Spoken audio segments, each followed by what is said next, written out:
Welcome, everyone. Thank you so much for joining us for the final installment of our Lessons from Entrepreneurial Women speaker series. As some of you may know, this event is usually a half-day conference, and so this year we have pivoted to a virtual speaker series. So this is a lot different than what we would normally do, but we're very excited about it and excited that we can provide access to so many more people, and we don't have any limitations on who can attend. So in that way, it's exciting. So since I know that we have some non-Duke folks attending, and thank you all for being here, I will just quickly introduce myself. My name is Anna Jacobs, and I work for the Duke Innovation and Entrepreneurship Initiative, primarily on our educational offerings. Duke I&E is a university-wide initiative out of the Provost's office, so that means that we are here to serve all Duke students and faculty across the university and across disciplines. The purpose of this speaker series is to bring inspiring women to talk about their careers and how their entrepreneurial skills have shaped their careers. Since we know that representation matters, and we make sure that all Duke students have the opportunity to see themselves in an entrepreneurial career. So we are very lucky today to be ending the series with Anna Wilson, who is the head of people programs at DoorDash. Just a couple notes, the session will be recorded, and we'll be sure to send out the link tomorrow, along with the links to the other two talks that we had. They will all be posted on our I&E YouTube channel. There will also be captions added when we post it, and we will provide a transcript to all attendees after the event. So with that, I will go ahead and introduce Anna. Anna is currently the head of people programs at DoorDash, where she and her team develop and deliver key programs across the employee life cycle, including new hire onboarding, performance management, promotions and recognition, talent planning, employee engagement surveys, and offboarding. She previously served as the regional general manager for Northern California and Oregon at DoorDash. Prior to that, she led strategy, operations, and analytics teams in building a music marketplace at Pandora to connect artists and fans through custom content, live events, and promotion tools. She has held numerous leadership positions within the digital advertising businesses at both Pandora and Google. Anna is a member of the Pipeline Angels, an angel investing network for women social entrepreneurs.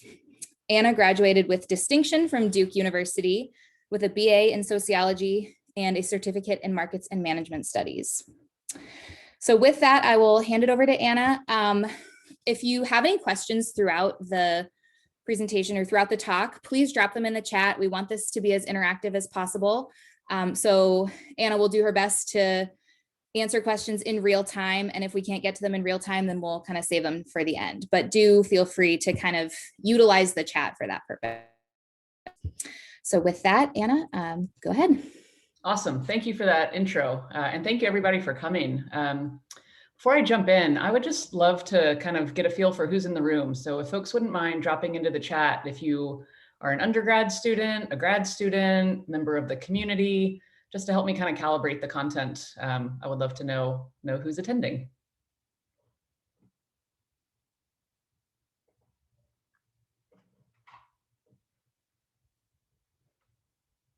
Staff, undergrad, staff, alumni, awesome.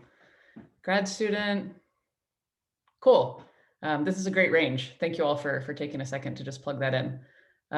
So disclaimer, I know that the topic of my session is navigating your nonlinear career. And I just wanted to acknowledge that there are many, many women who have had much more nonlinear careers than I have.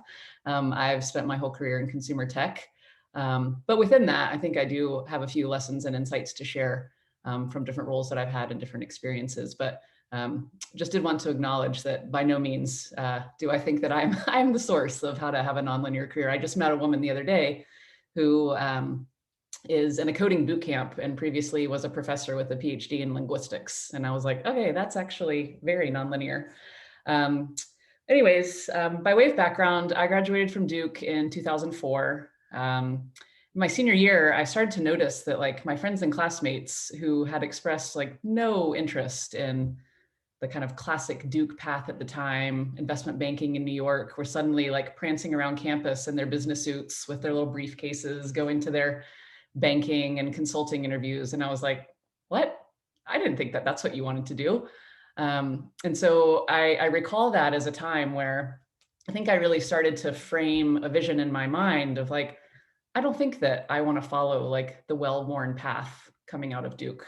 I'm not sure what exactly I want to do, but I don't think it's that. I wasn't really ready to like jump right into adulting and pick a path. So instead, I did like a post-grad gap year in Jackson Hole and finally learned to snow ski as an adult. And I had an interest in wine. And so I used that opportunity to work in wine retail and sort of start to learn a little bit about that business. Eventually, I headed to San Francisco with no job, but the intention of working in wine. That didn't end up working out. And fortuitously, I ended up at Google in the early days of that company through another Duke connection.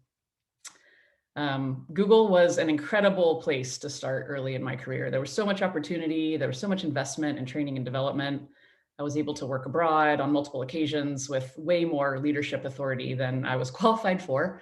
I was really encouraged to take big risks. And that was great for me to see early in my career because it's really the best way to learn. So much like a startup founder, I was encouraged to make decisions quickly, fail fast, and evolve. I spent time in multiple organizations there, consumer and advertising and platforms business. So I really collected like a multitude of experiences within that organization during a period of incredibly high growth. There were 5,000 employees globally when I started and 50,000 when I left 7 years later. And lots of people have worked at Google at this point. But one thing that I like to sort of like hang my hat on is that I have a very distinct journey. It's uniquely mine. No one else who's worked at Google did the things that I did. And so I really try to play that to my advantage in a professional context when I'm talking about my experiences there. Following that, I went to Pandora following a passion for music. I knew where I could immediately add value, building on my advertising technology experience from Google. So that's kind of how I articulated my value proposition to get in the door in that business. But I had ambition to move to the music side of the business eventually. So I networked like crazy with everyone I could at the company who was working on the business side or the music side of the business in some capacity. And eventually I became the first hire in the music makers group, working with artists and labels and promoters, as Anna mentioned, to build new content programs. This was a brand new part of the business. We had only been focused on consumers and advertisers to that point. And so again, it's like kind of having a startup experience within a larger organization. I was building a brand new business focused on the supply side. So all of the content that we were distributing to consumers. I loved this job, but ultimately standalone content businesses are really hard. I'm sure many of you have seen a lot of consolidation in the space. There's some big players, the Amazons, the Apples, the Googles of the world, who have snuffed out a lot of the independent players. So my time there came to an end and I landed at DoorDash. And after multiple chapters of owning like vertical orgs within Google and Pandora, I was really looking for more of a horizontal experience. So having P&L ownership experience, sort of like a COO training type of experience, really like owning the business, owning the revenue and the costs. And I also had an eye on potentially moving to the people team. And people are often asked me, why did you move from strategy and operations to the people team? And really it came down to, in all of my roles prior to joining the people team, my biggest charter had been to start new businesses. So there's two pieces of that. One is product market fit, commercialize the product, start making money, like start getting customers. And then the second part is hire the team. Who do we need? When across the trajectory of this business? What skill sets do we need now versus what do we need to plan for later? How many folks should we bring over who have institutional knowledge from like the core business that can add value to this adjacent business versus how many people do we need who have like domain expertise in the space to help us ramp really quickly? So I was finding that I was really enjoying that part of my job a lot more. So I thought maybe it would be interesting to try that on a full-time basis. And I knew the chief people officer at DoorDash from Pandora. And so I was like, I think that she might be willing to take a chance on me in this space more than somebody else who didn't know me, didn't know my previous body of work. And so that's how I ended up where I am now. And there's a few takeaways that I think that I've drawn on from those experiences in terms of owning your career. So again, all in consumer tech, all in high growth spaces, but very, very different experiences across the board. So the first thing I would say is, if you feel like you have an entrepreneurial itch, but maybe you're not quite ready to like go it alone and be a founder, choosing a high growth entrepreneurial org is a great solution. You don't have to start a new venture to be entrepreneurial and have entrepreneur experience. There's so many opportunities to like run a startup within a startup. I can't tell you how many times that phrase gets used at DoorDash. People might argue if DoorDash is a startup today, but when I started 3 years ago, it was definitely still operating very much like a startup. But we also had lots of little pockets. We were moving into new categories like grocery. We were launching new businesses like pickup. We were expanding into new geographies. So even within companies that seem like they're relatively established, if they're kind of in that high growth trajectory phase and have that entrepreneurial mentality, there's so many opportunities for that type of entrepreneurial leadership within a company. And for me, that was important because it was a lower risk. And you also got the benefit of having a lot of institutional support. So other resources, there was kind of money and investment at your fingertips already. There were training organizations, there were recruiting teams, a lot of those shared services. You didn't have to hire from scratch. You could really lean on to help accelerate the investments in the new businesses that I was starting. So the other thing about my experience at those 3 companies is that they were all of the founders were the CEO when I was there. So I got exposure to that founder mentality, right? Like how does a founder run the business? Like they have the passion, it's their baby. Like they really are so committed to this thing succeeding. And that's how they operated from a CEO standpoint. It wasn't like after the fact where they had said, okay, we got to like call in the adults here and bring in a more seasoned CEO. So that's another thing to look for if you're interested in kind of having an entrepreneurial experience within a company is, is the company still operated by the founders? The second thing from my experience is to take or create roles that no one has ever had before. So I think that I've had at least 10 or 12 different roles in my career. And in only one case had anybody actually held that role before me. So again, playing to that theme of being in the high growth phase, capitalizing new opportunities, expanding into new teams, launching new things. Like there's just so much opportunity to go and either take a new role that no one's had before or to create your own. You can define it, build it from scratch in the same way that you might if you were starting your own business, but you're doing it within the construct of an organization. I really liked that. Like now I've sort of realized that that's something that is important to me. So I don't really want to inherit a role from somebody else and like just execute the playbook that they have articulated. I much prefer to be in spaces where I can really define that from scratch and make it my own. So one story to share from DoorDash is I mentioned earlier that I had some ambitions of moving into the people team. There wasn't really a role that existed that was going to be the right fit for me. So instead, what I did was I found a gap in the business. I sort of identified that we were missing investment in M&A. And so we were getting ready to acquire a company. It was the first time we were going to do a deal of this magnitude, but we didn't have anybody who was able to help focus on integration. We just had the finance teams and corp dev and all the like pre-closed deal flow folks. But what was going to happen once, all these new teammates were ready to show up in our offices and be teammates with us? How do we onboard them effectively? How do we make sure that they're getting connected to the employee resources groups, that they're, plugging into our culture? And so I flagged that for our chief people officer. And I said, this is a gap. This is why this gap is important. and it's a risk if we don't invest here. Here's why I think my skill set is a good match for doing this. Here's the job description I wrote that I think is a match for this opportunity. And I think you should give me this job.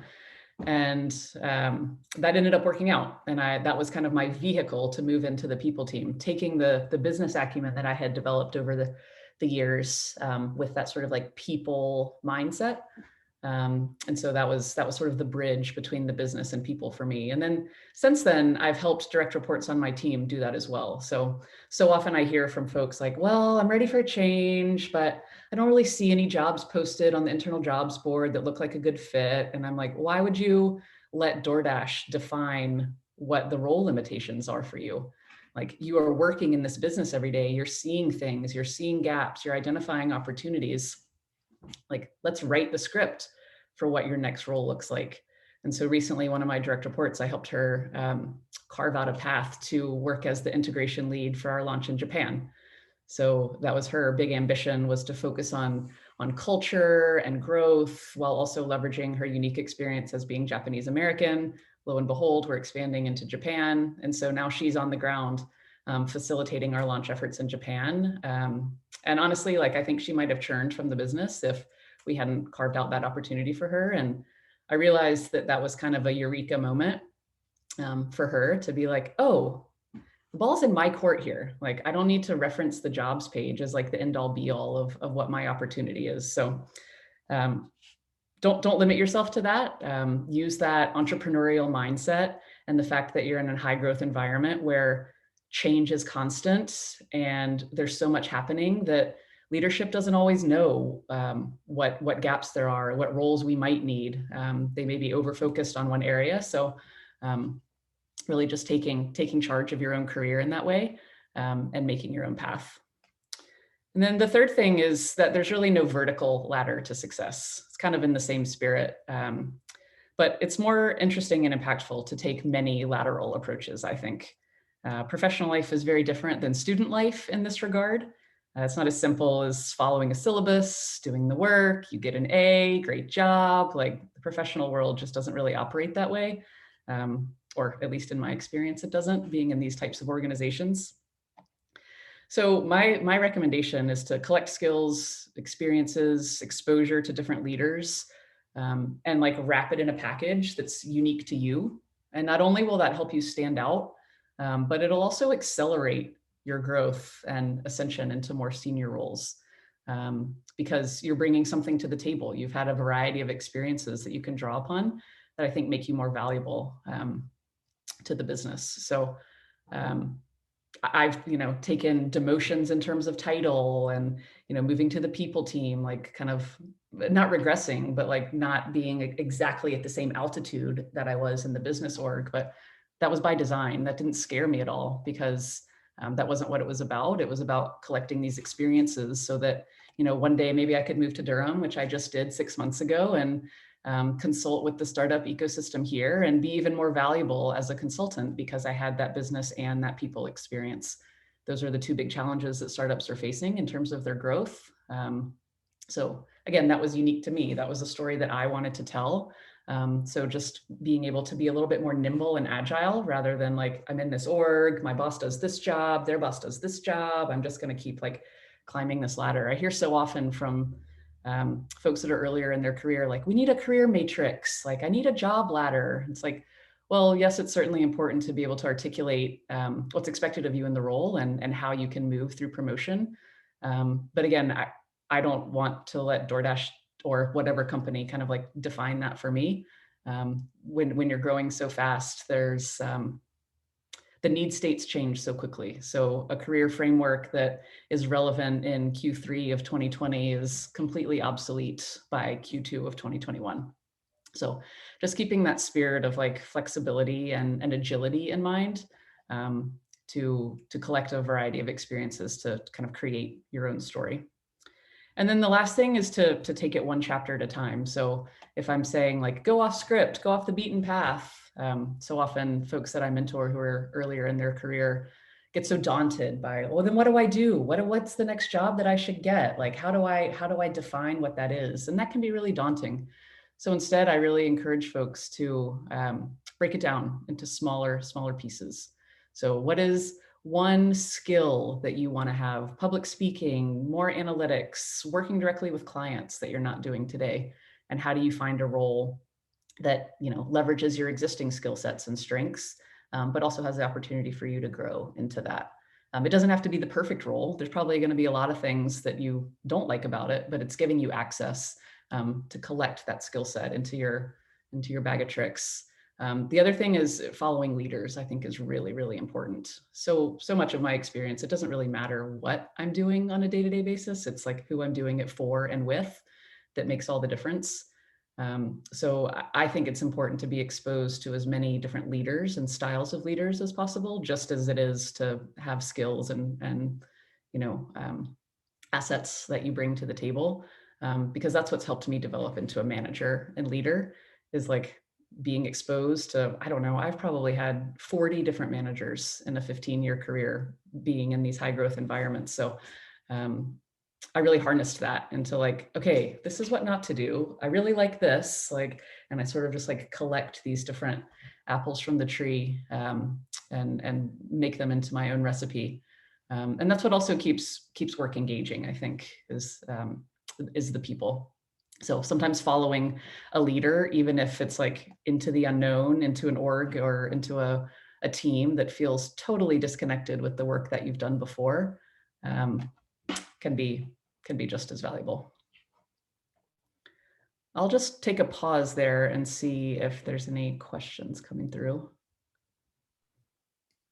While we wait and see if folks want to drop questions in the chat, a question that kind of came to my mind as you were talking was sort of, you know, as you're in these high growth environments, there are probably, how do you weigh, you know, whether to kind of expand what you're doing now, make a new job description, maybe start doing some new things within your current company versus looking for something new and moving on to an entirely kind of different company? Like, how have you come to those decisions? Because it seems like that could be, you know, in these high growth environments, there could be so many different opportunities. But then you could also have the option to move on to a different place. Yeah. So I think that I've stayed at these companies longer than the typical employee. I was at Google for 7 years, Pandora for 6, coming up on 3. And the thing that has kept me there is I think it's easier to have a lot more agility to move into these new roles and teams that you might not be as qualified for on paper if you already have some social capital. So if you already have relationships within the company and you've kind of proven yourself on some projects, I found that it's a lot easier to go and like pitch yourself for a brand new opportunity because people have seen your body of work in one context and they, you know, you've earned some trust, you've delivered some results, you've built a great team, you kind of have a record of success that makes it easier for leadership to take a risk on you, which might not always be the case if you're kind of jumping ship to entirely new companies where you don't have that existing social capital. So, but, you know, it is advantageous to, you know, continue to get exposure beyond just being a lifer at one place, even if it's still growing and just bunny hopping within the company. But those relationships, I think, are the most critical to enabling mobility internally. Great. And it looks like we have a couple of questions in the chat also. Cool. Yeah. I can read them out. Okay. So Marianne said, since managers have such a huge impact, how can you assess if you'll be working for a good leader when you're looking for a new job? Great question. Again, if you're staying internally in the same company, but looking for a new job internally, you probably have, you know, seen that manager show up in some piece of work, or maybe they've given a presentation at an all hands, or you know, they're the head of the marketing department and you've seen output from their team. Or maybe you're involved in some kind of employee resource group where you're getting exposed to more folks cross-functionally, or maybe you even just know someone who works for them or has worked for them. So you kind of already have some of that exposure. And even if you don't, you can go ask them, right? Like you can just look up in the directory, like who works for this person now, who's currently on the team. Let me see if they'll have a quick coffee chat with me to talk about what it's like to work for that leader. And then I would take the same approach if I was jumping to a different company. So even if I didn't know that manager, I would try to find someone in my network maybe that did. LinkedIn is your friend in this regard, and just really try to do some back channeling. When I'm hiring folks for my team, I do back channel references in addition to the references they provide. And so I do the same thing in the other direction when I'm a candidate for a new role. Is really just try to crowdsource perspectives from folks who have worked with that person in the past. And then Amanda asked, where would you recommend someone start at square one for understanding how to manage a new business venture?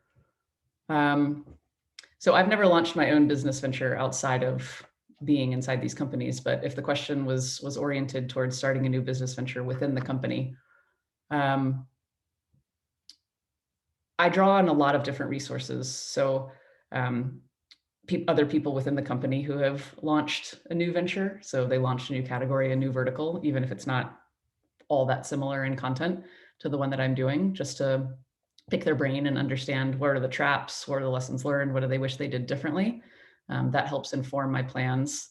I also try to talk to other folks outside of the company who have done this to get their perspective.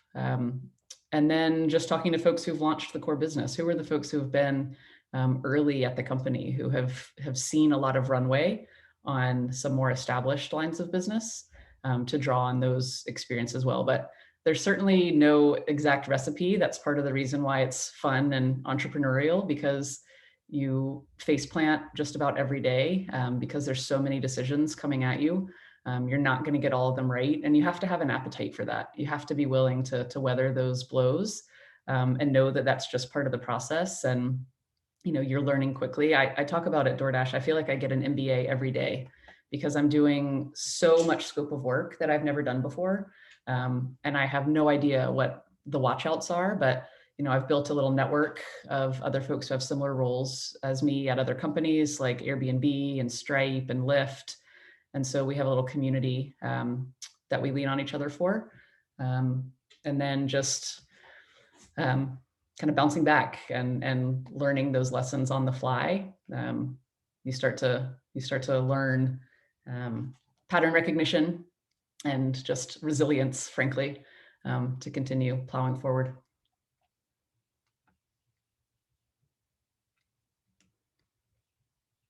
So since there's a couple undergrads on this session, I was reflecting about how several decisions that I made during my undergraduate experience may have informed my track of this like entrepreneurialness and like guided me towards where I have been. I did an independent study my junior and senior year, which turned into a thesis. And so it was on Napster and the digitalization of the music business. So like the early days of digitalization of content distribution.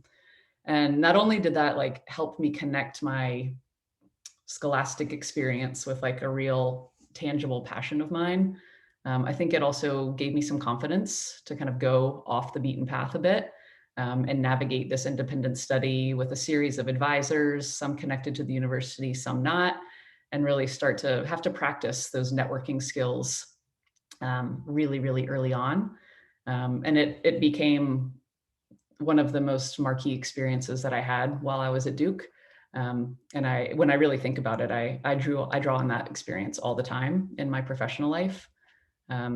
So that's one thing. And then another was that I was responsible for booking all the bands on campus. And so I didn't know anybody who did that. I just sort of like walked in the door one day and was like, I like music.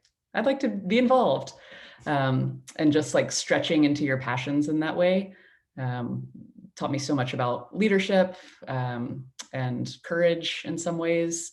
And then, ultimately enabled me to connect with companies like Pandora who were in the space that I was super passionate about, because I had those like non-educational experiences that gave me some knowledge about the business. So not major breakthroughs there, but certainly things that I think influenced my experience drawing on my undergrad at Duke.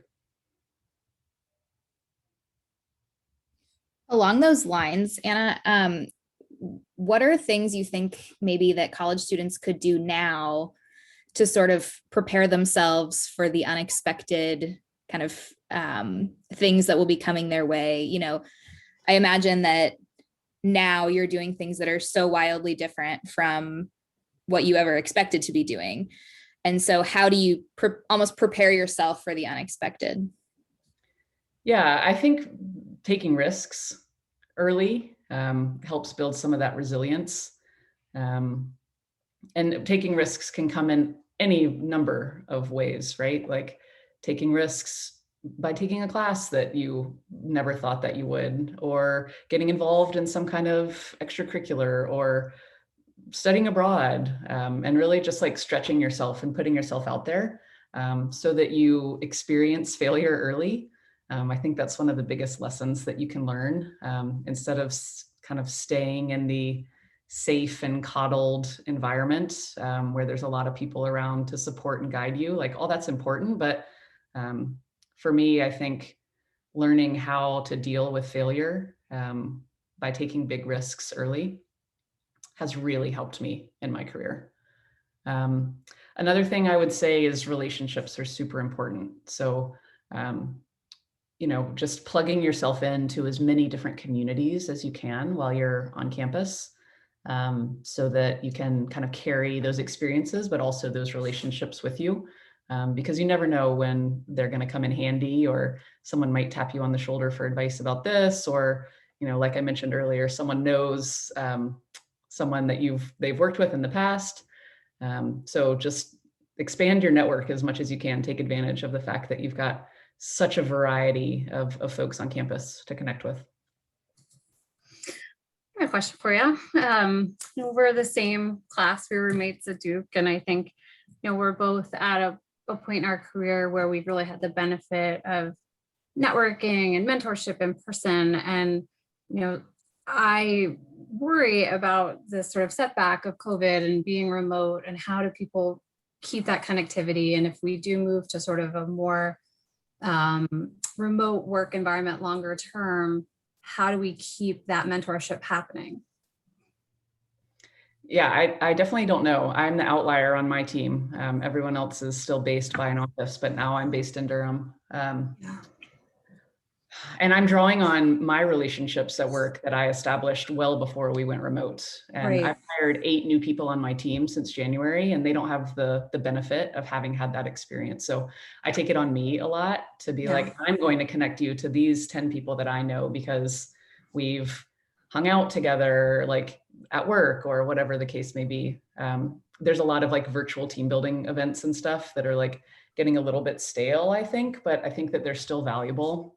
And just like keeping the connection alive. I spend a lot of time with my team talking about non-work things. So just like really creating space for people. We do this thing in my team meeting called high-low cheers, where you say like a hi and a low, and then like give kudos or a cheers to somebody. And it can be personal, about your personal life. It can be about your work life. And that's really helped us stay connected. Everybody afterwards like slacks me like, this is my favorite meeting of the week. So I think I've just gotten the feedback that like people are hungry for that space to show up as their whole self, because that's our life right now. Work is home, home is work. And just acknowledging and creating space for that. So that people feel like they're able to be fully authentic, and that the relationships that they're building are more than just like task driven, right? Yeah. But I think afterwards, when we're able to travel, like doing quarterly offsites and planning sessions, like those are going to be so huge. Even if you're not together every day, we'll still be able to, have some touch points throughout the year, to make sure that those connections are cultivated. Yeah, I've started a new job during COVID, so I'm sort of flying blind as to like how am I across virtually, and I do look forward to us all being able to get back together in person. I hope we never lose that connectivity. Thank you for the question, Hootie. Yeah, thank you.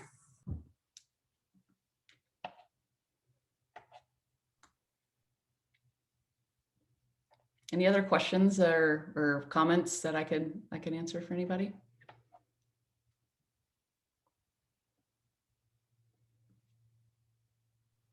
I can ask another question. I always have plenty of questions. this one's a little more specific, but what advice would you give to someone who is maybe in like the arts or like a creative industry or endeavor, and who wants to kind of move into a career in tech, since you've kind of worked in, like Pandora and some kind of more creative areas, and you booked bands at Duke. How does that sort of fit into a career in the tech industry? Yeah, I don't have a technical background at all. I was a sociology major, but I always had kind of an interest in how things work. So even though I'm not going to like sit in front of a terminal and like write code, I have like a problem solving mentality. And the cool thing about undergrad, especially at a liberal arts school like Duke, is that like I do not care what your major was when I'm hiring people. It does not matter to me. It can be anything. Like I would rather it be something interesting, because that means that you might be more interesting. Not necessarily, but maybe. Really the point is to pick a discipline that you like and use it as a vehicle to learn how to think, to learn how to problem solve, to learn how to write, to learn how to communicate effectively. And those are the skills that you can bring to any profession. A curiosity to be able to communicate with engineers and learn a shared language is important. But you should never limit yourself to a career in tech just because you don't have a technical background. One of the things I like to say about most of my career in tech is that I'm nerdy enough to want to know like what's going on under the hood from the technical side. But I'm also very much an extrovert. So I like sitting in between like sales and product and technical teams to really be that translation layer between the two, because sales teams and engineers cannot communicate. They just don't have a shared framework, a shared language, and a shared construct. And so there's a lot of opportunities for folks to provide value in the middle of that equation. And that works really well for someone like me who is curious and is relationship oriented, but doesn't have the technical background. So there's lots of opportunities for folks who might have an arts background to enter tech. Especially because so many tech businesses are so consumer centric. So if you have an arts background, you're really trying to connect with consumers and audiences, and you have that kind of like consumer orientation. That's highly valued in the tech field.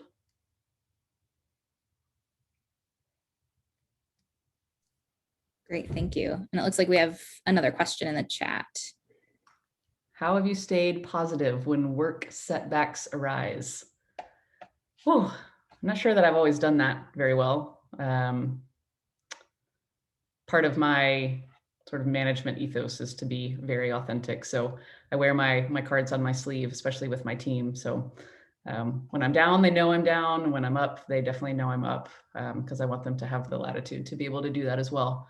I think going back to the theme of like constant change in these types of high growth environments, I'm also a mom. And so this is like a carryover theme, which is these phases don't last very long. So like during teething, you're like, I'm never going to sleep again. Or like during a period of like a really stressful work sprint, you can start to feel really like overwhelmed. But just knowing that it's not permanent, it's just a chapter, it's just a sprint. You'll move out of that relatively quickly and into some new chapter. Helps me kind of stay positive and just weather the storm, knowing that it's not permanent.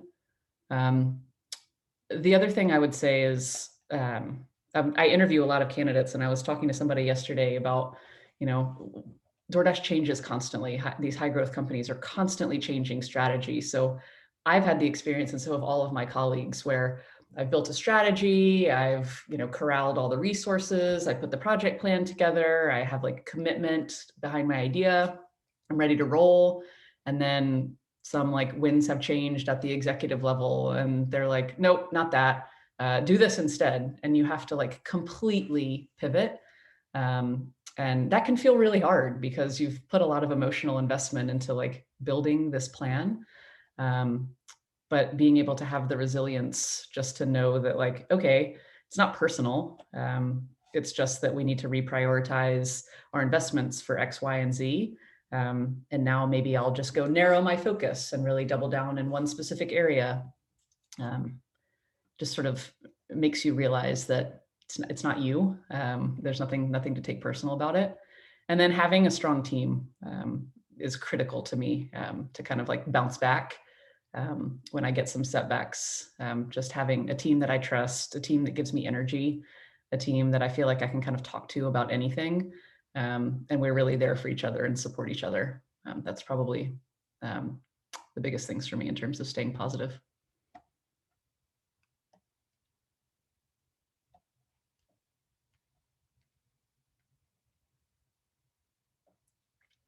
These are great questions. Thank you all for asking them. So you've sort of touched on this already. So apologies if this is redundant, but you mentioned that you don't have a background in tech. And so when you are hiring, what are the primary things that you're looking for? And what are kind of the best ways for folks who are looking for a job? And, normally I would say, particularly undergraduate students going into entry-level positions, who maybe don't have a lot of work experience, what are the best ways that they can kind of position themselves as really competitive candidates? Yeah, good question.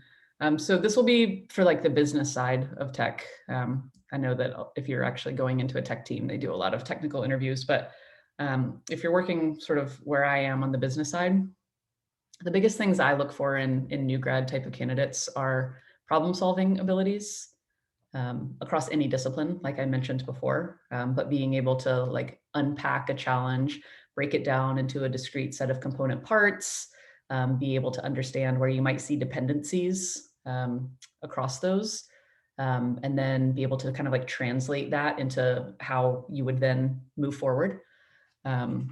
So being able to problem solve and break down complexity in a variety of applications is one, and then communication is another. So written and presentation communication, being able to influence others. These are all soft skills, right? So someone coming from a liberal arts background, like, can totally shine in these dimensions. And I appreciate it when candidates who are early career, they don't have to have a tech example. It can be an example from their like French lit class, like it doesn't have to be tech background oriented. So problem solving, communication are the two biggest ones, I would say. What are some exciting industries or new areas of opportunity you would recommend students look at? Where are new paths to explore if you were just starting out? Admittedly, I feel like I'm starting to become a dinosaur in the tech landscape. There's so many new industries like in the crypto space and others that I'm not across, but the area that I do know is marketplace businesses.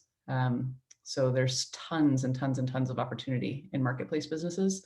And those are really good areas where tech is an enabler, but it's not like the end goal. There's two huge parts of the equation that have to be balanced from a stakeholder standpoint. So DoorDash is a great example of that. I mean, Airbnb, Lyft, Uber, like tons in marketplace. And then the success of those businesses has sort of trickled down. And so lots of other folks are getting funding for marketplace businesses because there's a track record of success that, people can monetize assets that they already have. They can have gig economy, flexible work. There's consumer demand for convenience. All of those trends are enabling a lot of marketplace businesses to develop. And then additionally to that, I think there's still a lot of opportunity in like B2B SaaS platforms, especially as we're entering into virtual, more permanent, like a lot of companies investing in new products around digital collaboration, digital communication, like culture and engagement within companies to make sure that even though we're like looking like the Brady Bunch on screen all day, that we're building those connections, to Maisie's point, and facilitating collaboration and connection. So certainly not a holistic view, but those are two areas that I think I see a lot of momentum in from the networks and the communities that I'm in. And again, both spaces where people with a like hardcore technical background could add a lot of value.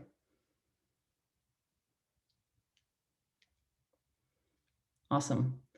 Well, if anyone would be interested in, oh, there's one more question. What do you suggest to people who work at academia and now want to work outside of academia? Overqualified for some skills, but lack of experience working with those tech people. I'm trying to think if there's anybody I know directly who has come from academia. The biggest place I see that happening is on like data science and economics. There are a lot of folks that I know who have come from those backgrounds in academia and moved into tech because there's so much demand for those skill sets. But on a more general basis, I don't know if I could give you like the exact prescription, but what I typically suggest here is to talk to as many people as you can who work in a tech field that you might be interested in. And then what that can allow you to do is to start to pattern map. Okay, what are the themes that they are working on? What are the themes around the challenges they face, the skills they have to draw on, the problems they're trying to solve? And then you reflect on your own experience from academia, and then you start to be able to translate, okay, well, I haven't done that particular thing in that way, but I have this other skill or experience that I think is adjacent or related or connected where that might be valuable. And you can start to craft a story where you can connect the dots for the audience on the other side of the table who you might be interviewing with to really articulate how your experience working in academia is valuable based on what you know about these roles in tech that you've kind of like done your research on. So definitely networking and learning and understanding what it is that people are doing in areas that you might be interested in, and then pattern mapping based on your own experiences.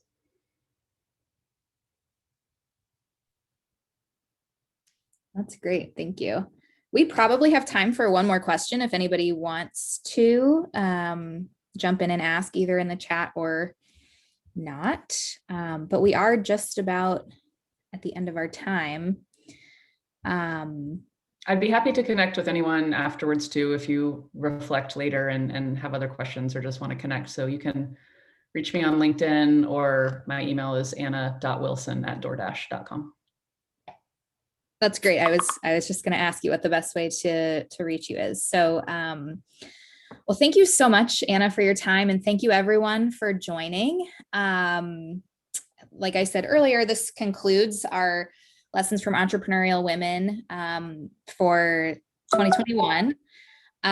But we do have different events like this. So I would highly recommend, if you enjoyed this and if you would like to be notified of anything that we have going on in the future, you can easily join our newsletter by going to entrepreneurship.duke.edu. And I would encourage you to, reach out to me, reach out to Anna, if you're looking to make additional connections. So that's all that I have. If anybody wants to kind of hang out and ask any additional questions, please feel free to do so. But otherwise, please enjoy the rest of your day. Thanks, everybody.